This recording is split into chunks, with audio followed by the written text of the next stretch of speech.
तो फाइनली ढूंढ लिया आपने। हाँ, मुझे उम्मीद थी आप ढूंढ लोगे। आज की इस वीडियो में मैं आपको बताऊंगा दक्षिण के राज्य चालुक्य, पल्लव एवं चोल। ये जो है आपका पाठ है कक्षा 7 इतिहास, हरियाणा बोर्ड की किताब है हमारा भारत 2, तो उसका पाठ नंबर 2 है। तो आज की इस वीडियो में हम इसके महत्वपूर्ण प्रश्न उत्तरों को डिस्कस करेंगे, एक्सप्लेन करेंगे, साथ में समझेंगे, जो कि आपके एग्जाम्स में पूछे जा सकते हैं। वैसे तो मैं आपको हर एक वीडियो में बताता हूँ कि भाई मेनली जो है ना, अगर आप प्रिपेयर कर रहे हो इंपॉर्टेंट क्वेश्चन, पहले जो है चैप्टर को समझना है। अगर चैप्टर ठीक ठाक भी समझ में आ रहा है, कोई दिक्कत नहीं है भाई, कोई नहीं होता ऐसा लीजेंडरी स्टूडेंट जिसको पूरा चैप्टर एक लाइन में समझ में आ गई है, नहीं होता किसी को याद। लेकिन आपको मेजरली जो कहानी है, जो स्टोरी लाइन है, जो बताना चाह रहे हैं वो समझ में आ गया। उसके बाद आपको अभ्यास के प्रश्न उत्तर याद करने हैं, और मेजरली तो आप देखोगे अभ्यास वालों में से ही दे देते हैं एग्जाम में। उसके बाद अगर कुछ एक क्वेश्चन होते हैं तो वो आपको इंपॉर्टेंट में मिल जाएंगे इस वीडियो के। तो चलो शुरू करते हैं। इंपॉर्टेंट वाली भी मेजरली आपको जो है अभ्यास वाले भी मिलेंगे इसमें, साथ में जो क्वेश्चंस इन्होंने छोड़ दिए हैं काम के हैं वो भी आपको इसमें मिल जाएंगे। तो मतलब आपको अगर कोई टेंशन नहीं लेनी भाई, प्रिपेयर करने हैं क्वेश्चन आंसर इंपॉर्टेंट क्वेश्चंस, तो यहाँ पे आपको सारे वो क्वेश्चंस मिल जाएंगे जो आपके एग्जाम्स में पूछे जाने के चांसेस रहेंगे, चाहे वो अभ्यास में से हो, चाहे वो पाठ में से इन्होंने छोड़ दिए हो अभ्यास में डालते टाइम, कुछ भी हो, बट यहाँ पे आपको सारे क्वेश्चन मिल जाएंगे। और हाँ, एक और काम की चीज़ बता देता हूँ आपको कि आपको जो है ना, जैसे जैसे साल बीतते जाएंगे, मान लो ये वीडियो आप अगले साल देख रहे हो, भरोसा नहीं है भाई, स्टूडेंट बाद में भी देखते हैं वीडियो जब नहीं मिलती नई वीडियो। तो बता देता हूँ, ये जो है ना आपको इंपॉर्टेंट क्वेश्चंस लिखे हुए मिलेंगे। वहाँ पे मैं क्या करूँगा, वहाँ पे इंपॉर्टेंट क्वेश्चन, जैसे कि मान लो ये क्वेश्चन आ गया, फॉर एग्जांपल बता रहा हूँ, 2022 के पेपर में आ गया, ये आपका 23 में जो पेपर होंगे तो उस पेपर में आ गया, तो मैं यहाँ पे बाकायदा लिख दूंगा कि ये 2022 या 23 के पेपर में आया था आपका। ठीक है, तो ऐसे लिखने से क्या होगा, आपको पता लगेगा कि इस साल ये पूछे गए थे, तो उन पर ज़्यादा ध्यान रखना आपको। तो इस तरीके से मैं इसको अपडेट करता रहूँगा। तो ये सारे जो लिंक है ना, आपको कंप्लीट बुक का सोल्यूशन मिलेगा, जिसके अंदर आपको नोट्स, अभ्यास के प्रश्न उत्तर, महत्वपूर्ण प्रश्न उत्तर, MCQs, ये सारी चीज़ें लिखी हुई प्रोवाइड कराई जाएंगी। और साथ में वीडियोज़ तो हैं ही आपके लिए अवेलेबल, तो प्लेलिस्ट का लिंक भी और जो लिखा हुआ है सारा कुछ उसका लिंक भी, दोनों लिंक डिस्क्रिप्शन में मिलेंगे। और जिसको डिस्क्रिप्शन का नहीं पता वो कमेंट में पहली कमेंट देख लेना, वहां पे मिल जाएगा। ठीक है, अब शुरू करते हैं पहले प्रश्न से। प्रश्न है हमारे पास, किस शासक ने वातापी किले का निर्माण करवाया? एक राजा का नाम बताना हमको जिसने वातापी नाम के किले का निर्माण करवाया। तो वो था पुलकेशियन प्रथम। पुलकेशियन पहला, जो मतलब पुलकेशियन द्वितीय भी हुए थे, तो पहला जो राजा था पुलकेशियन के नाम से, तो उसने जो है इस किले का निर्माण करवाया था। और यहाँ पे इसको जो है ना, इस एरिया को, वातापी को, इसने अपनी राजधानी घोषित कर दिया था बाद में। चलो आगे बढ़ते हैं। चालुक्य काल के दौरान वास्तुकला के क्षेत्र में किस प्रकार का विकास हुआ? उदाहरण भी देने हमको कि मतलब वास्तुकला क्या होती है, मतलब कि जो डिजाइनिंग है, जो चीज़ें बनाई जा रही है, तो उसके दौरान वहाँ पे क्या विकास हुआ, क्या चीज़ें उन्होंने बनाई थी। वास्तुकला के क्षेत्र में चालुक्यों के समय की एक मुख्य विशेषता पहाड़ों और चट्टानों को काटकर बड़े बड़े मंदिरों का निर्माण था। उनके समय में विभिन्न हिंदू गुफा मंदिरों और चैत्य होलों का निर्माण किया गया। बादामी, एलोरा, एलिफेंटा, औरंगाबाद, अजंता आदि के पर्वतों को काटकर सुंदर मंदिरों का निर्माण किया गया था। ठीक है, अब यहाँ पे जो है उदाहरण देने थे ना हमको, तो ये कुछ गुफाएं थी, जैसे बादामी की गुफा, एलोरा की गुफा, एलिफेंटा की गुफा। इनमें जो प्रसिद्ध गुफा है ना, वो कौन कौन सी है? एलिफेंटा, एलोरा की गुफा और अजंता की गुफाएं। तो ये जो गुफाएं हैं ये बहुत प्रसिद्ध है, और ये इनका जो निर्माण था वो चालुक्य शासकों ने करवाया था, चालुक्यों के काल में हुआ था।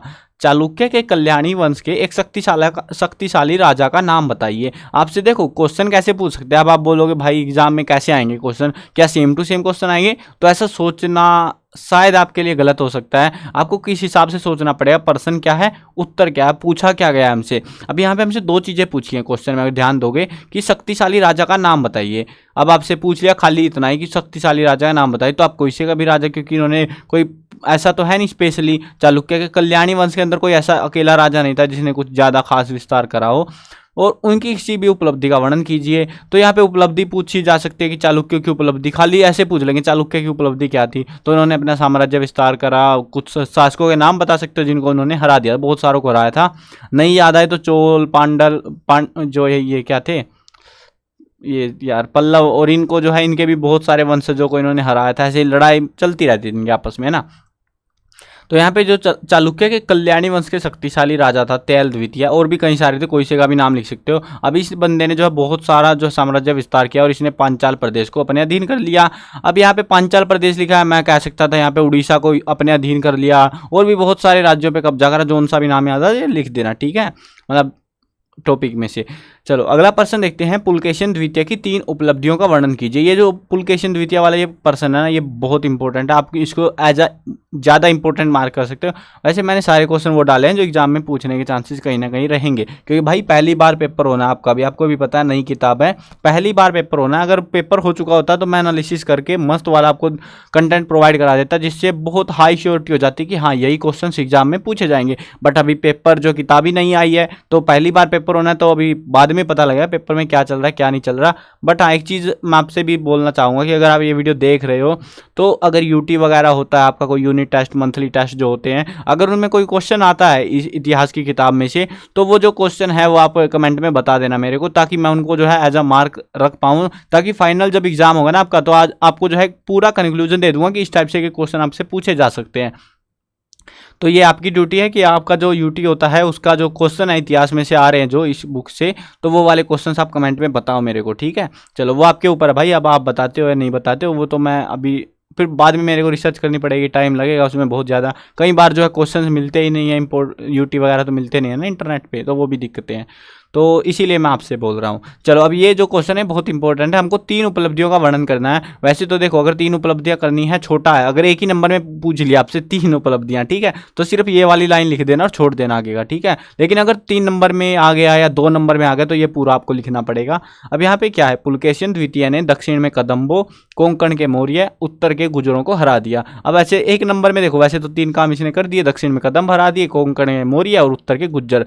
तो ये 3 जो है राजाओं को, शासकों को, रियासतों को इन्होंने हरा दिया था। तो वैसे तो 3 उपलब्धियां हो गई इनकी, लेकिन पॉइंट बना के थोड़ा ज़्यादा लिखना पड़ जाता है। अगर 3 नंबर में आ गया, ये इतने से काम नहीं चलेगा फिर। तो पुलकेशिन द्वितीय ने उत्तर भारत के महान राजा, पहले पार्ट में डिस्कस हुआ था जिसका, हर्षवर्धन, उसको भी इसने हराया था। उसके अलावा इसने पूर्व में कलिंग शासकों को भी हरा दिया, उड़ीसा के आसपास जो राजा थे ये कलिंग, तो वहाँ पे भी इसने राजाओं को हरा दिया था। चलो आगे बढ़ते हैं। पल्लव काल में निर्मित मंदिरों की क्या विशेषता थी। पल्लव काल के दौरान बहुत सारे मंदिरों का निर्माण हुआ, लेकिन उनकी कुछ अलग ही विशेषता थी। उस पहले के टाइम पे क्या था, पत्थरों की पूजा होती थी, लेकिन इन्होंने जो है ना पल्लव काल के दौरान मंदिरों के अंदर मूर्तियां स्थापित की गई। और हिंदू धर्म को मानते थे, तो हिंदू भगवान विष्णु, शिव, ब्रह्मा, लक्ष्मी आदि जो है हिंदू देवताओं की मूर्तियों को प्रतिष्ठित वहां पे किया गया था। चलो आगे बढ़ते हैं। चोल काल की आर्थिक, धार्मिक और साहित्यिक दशा के बारे में संक्षिप्त वर्णन कीजिए। देखो ये आपका अभ्यास में से, और इसमें से क्वेश्चन ये पूरा कभी भी इकट्ठा मेरे को नहीं लगेगा आएगा, अगर आ गया तो भाई 5 नंबर में आएगा सीधा, ठीक है। लेकिन चांसेस क्या हो सकते हैं, आपसे पूछ ले चोल काल की आर्थिक दशा के बारे में बताइए, खाली आर्थिक दशा, ठीक है, आर्थिक स्थिति भी कह सकते हैं, आर्थिक स्थिति का वर्णन कीजिए। चोल काल की जो है धार्मिक स्थिति का वर्णन कीजिए, चोल काल की साहित्यिक स्थिति का वर्णन कीजिए। तो ऐसे आपसे पूछ सकते हैं, तो मैंने इसीलिए एक एक पॉइंट अलग अलग करके लिख दिया ताकि कोई कंफ्यूजन ना हो। अगर आर्थिक पूछा है तो इतना सा लिखना है, धार्मिक पूछा है तो इतना सा लिखना है, और साहित्यिक छिपा हुआ है नीचे वो भी आ जाएगा। चलो अभी आर्थिक स्थिति पढ़ते हैं। चोल शासन में प्रजा सुखी और खुश थी। अब ये जो क्वेश्चन है ना 2-2 नंबर में आएगा, अगर छोटा सा एक पोर्शन भी पूछेंगे ना तो 2 नंबर में आएगा। मान लो चोल काल की आर्थिक स्थिति का वर्णन कीजिए, तो वो भी 2 नंबर में तो आएगा। 1 नंबर का मत सोचना कि 1 नंबर में आएगा भाई, ये 2 नंबर के हिसाब से आपको 2-2 नंबर के हिसाब से प्रिपेयर करना है। बाकी अगर आएगा तो इकट्ठा लिखना पड़ेगा, तो 5 में ही देंगे, 10-12 का नहीं देने वाले फिर, तो फिर 5 नंबर का कर देंगे, फिर भी आपको उतना ही लिखना पड़ेगा। आसान है यार, बहुत ज़्यादा आसान। देखो आर्थिक स्थिति का मतलब है जो भी ये शासक थे ना, इनके राज में सबकी मौज आ रखी थी, मजे आ रहे थे, सबकी जिंदगी खुश थी। चोल शासकों ने खेती, हर समय हर एक शासक के काल में यही हो रहा था, खेती करते थे लोग, वहीं से जो है इनकम आती थी, वहीं से राजा भी पैसे फूकता था, सारा कुछ वहीं से होता था। इनका थोड़ा सा अलग है बस मामला। वृद्धि के लिए सिंचाई की अच्छी व्यवस्था कर रखी थी, जो राज्य की आय और प्रजा की समृद्धि का मुख्य आधार था। उनके समय में व्यापार और उद्योगों में भी प्रगति हुई, राजमार्गों की सुरक्षा का अच्छा प्रबंध किया गया था, और एक शक्तिशाली नौसेना के कारण समुद्री मार्ग से विदेश व्यापार में प्रगति हुई। इनके पास एक बहुत शक्तिशाली नौसेना थी। नौसेना होती है पानी वाली सेना, ठीक है ना, जो जहाज़ों में रहते हैं वो लोग, पानी वाले जहाज, समुद्री जहाज जो होते हैं।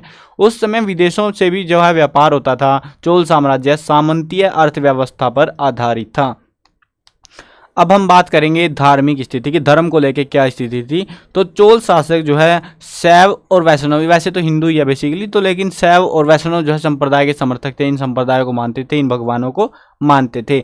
चोलों के समय में दक्षिण भारत में शैव और वैष्णव संप्रदाय का प्रसार हुआ। देखो जो जिस भगवान को मानेगा भाई वो उसी का प्रचार तो करेगा ना, तो वही हुआ, इन्होंने, ये लोग इसको मानते थे तो इनका प्रचार हुआ। इस काल में मंदिरों का स्थान प्रमुख बन गया। मंदिर धर्म, शिक्षा, कला और जन सेवा के केंद्र बन चुके थे।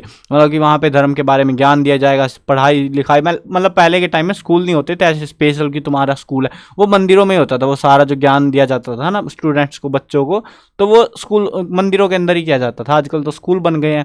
शिक्षा, कला, जन सेवा, ये सारी चीज़ें वहीं पे होती थी। इसी कारण से जो है चोल शासकों ने बहुत सारे मंदिर बनवा दिए ताकि कोई किल्लत ना हो, हर विद्यार्थी पढ़ पाए अच्छे से। देख लो कितने टाइम पहले भी कितना खर्चा करते थे वो लोग। साहित्य एवं कला, चोल सम्राटों का शासनकाल तमिल साहित्य का स्वर्ण काल था। साहित्य का मतलब है कि जो कलाकृतियां हमको देखने को मिली, जो रचनाएं हुई उस टाइम पे, पढ़ाई लिखाई, कुछ ग्रंथ किताबें लिखी गई, तो वो हमको यहाँ पे बताना है। तो तमिल साहित्य जो है ना, ये स्वर्ण काल इसको कहा जाता है क्योंकि इस समय में जो है ना तमिल साहित्य बहुत तेजी से बढ़ा था। साहित्य के क्षेत्र में मुख्यतः हम कह सकते हैं काव्य ग्रंथों की रचना की गई थी। जैन विद्वान तिरुतकदेवर, भाई क्या नाम है, इसने जो है जीव कंचितामणि एक किताब है, उसके अलावा जो है तोलामोली ने जो है सूलामणि, कंबन ने रामावतारम नामक जो है ये कुछ ग्रंथ लिखे थे। देखो ये सिंपल बता रहा हूँ, अगर आपको याद नहीं रहेंगे, मेरे को भाई खुद ही नहीं याद रहेगा, ये नाम तो बिल्कुल नहीं याद रहने वाला। देखो एक आध नाम याद रख लेना, जैसे कंबन ने, रामावतारम, एक नाम तो एटलीस्ट आप याद रख लेना, जोन सा भी याद रख सको आप, ठीक है ना, सारे नाम भी याद रहे तो। चलो आगे बढ़ते हैं। अगला प्रश्न है हमारे पास, चालुक्य शासकों द्वारा शिक्षा और साहित्य के विकास के लिए क्या प्रयास किए गए। यानी कि शिक्षा और साहित्य, अब हमने कौन सा पढ़ा था, हम अभी पढ़ के आए थे चोल शासकों का, कि चोल शासकों ने साहित्य शिक्षा में क्या करा। देखो अगर आप ध्यान दोगे ना प्रश्न पे, देखो वापिस आ जाओ, इन्होंने देखो चोल शासकों का पूछा पहले तो आर्थिक, धार्मिक और साहित्यिक, तो अलग अलग पूछ सकते हैं इस तरीके से। अगर आपसे पूछ लिया कि भाई चोल शासकों द्वारा शिक्षा और साहित्य के विकास के लिए क्या प्रयास किए गए, तो आपको बताना पड़ेगा उस मामले में भी। तो चालुक्य शासक जो है शिक्षा और साहित्य के महान प्रेमी थे। उन्होंने विभिन्न स्थानों पर विद्यालय, महाविद्यालयों का निर्माण करवाया तथा साहित्यकारों एवं लेखकों को अपने दरबार में संरक्षण भी दिया। चालुक्यों ने संस्कृत भाषा को बहुत अधिक महत्व दिया। ये आपसे पूछ सकते हैं एक नंबर के क्वेश्चन में कि चालुक्यों ने किस भाषा को अधिक महत्व दिया। वो संस्कृत थी, जिसको आप ये मानते हो उबाऊ पकाऊ भाषा है, मतलब आपकी किताब है वैसे तो आपके पास एक, लेकिन पकाऊ समझते हो आप उसको, वही भाषा जो है ये चालुक्यों ने इसको इंपॉर्टेंस दी थी।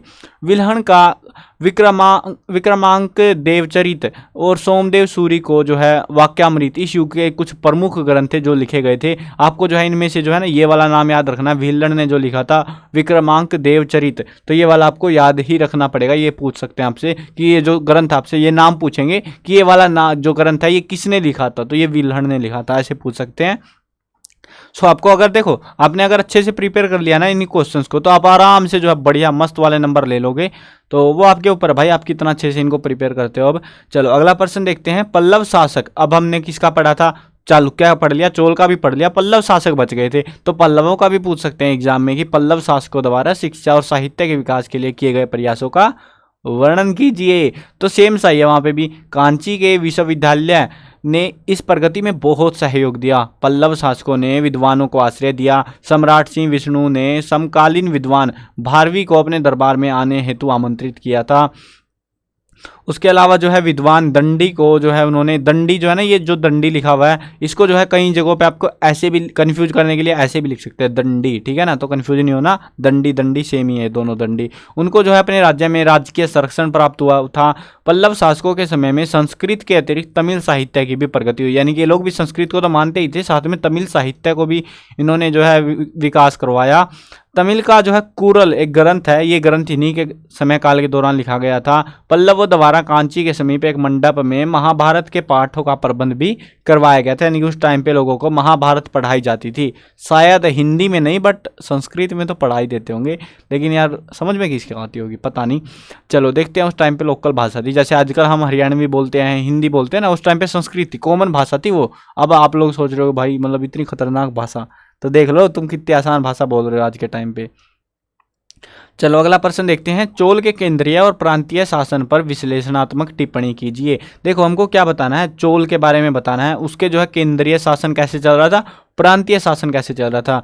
तो इसको जो है चांसेस वैसे कम है, लेकिन भाई क्या कह सकते हैं, कई बार मूड फिर जाता है वो एग्जामिनर्स का, और ऐसा खतरनाक सा क्वेश्चन भी दे सकते हैं। सो मैंने इसको भी ऐड कर ही दिया, मगर जब इतने याद कर रहे हो और तुम 8-10 याद करोगे, एक और कर लेना फालतू में एक्स्ट्रा में। चलो इसको जो है वैसे इंपॉर्टेंस इसको कम देनी है, अगर आपको याद नहीं रहता तो इसको छोड़ सकते हो, नहीं याद रहता उस केस में, अगर याद कर सकते हो तो कर लेना भाई, ठीक है।